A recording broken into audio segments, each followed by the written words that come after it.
Thank you. So, hi, Steve. My second question, because you just mentioned, CCP and their proxies are weaponizing the law to come after those people representing by the deplorables. So yesterday we witnessed the most exciting event, which is the director of FBI finally being confirmed by the Senate by vote 51-49. So my question to you is, we know Miles Guo has shared a lot of critical intelligence, and not just Miles Guo himself alone, a lot of whistleblowers that came from the new federal state of China, put themselves and the family in great danger, share those critical intel with law enforcement, the largest law enforcement agency in the United States, like FBI. But those intels has been ignored. Particular one that I can think of is 13579 bioweapons plan that Miles Guo gave to FBI in 2017, but they followed up, they authenticate the document, but did nothing.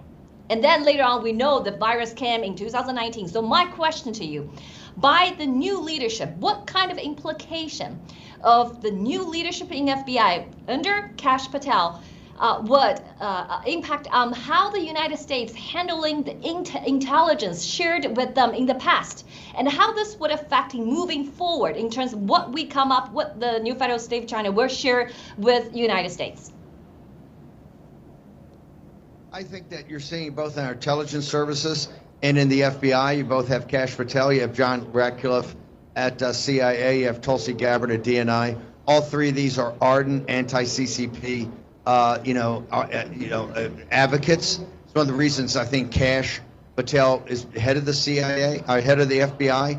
Kash is very strong in counterintelligence, very strong in intelligence. He knows the threat of the Chinese Communist Party. I think you're going to see a totally different profile of the FBI. I think you're seeing much more aggressive. If Kash Patel had been head of the FBI in 2017, Miles Guo's information, I think, would have been actionable information, would have been acted on right away. So I have to see how this develops over time. I did give an interview yesterday to Voice of America, and I told Voice of America right there, I said, listen, all the infiltration that's happened in the Voice of America in the Mandarin language is going to be investigated as soon as Kari Lake steps in. And I said, I will not give an interview to Voice of America until Kari Lake gets in and it goes through and it puts a blowtorch to the Voice of America Mandarin language, because it's infiltrated, I think, with intelligence agents and agents of influence from the Chinese Communist Party. So the Chinese Communist Party has had a lot of infiltration into different institutions in the U.S. government.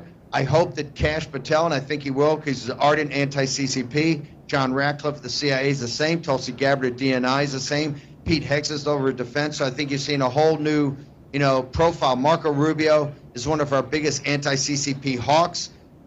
Mike Waltz at National Security Council the same way. They were selected to be the NSC advisor. So, and Senator Rubio is chosen to be the Secretary of State. I think you're seeing across the board is a very strong profile on anti-CCP activity, and I think you're going to see it from everywhere, from the FBI to the CIA to the Defense Department.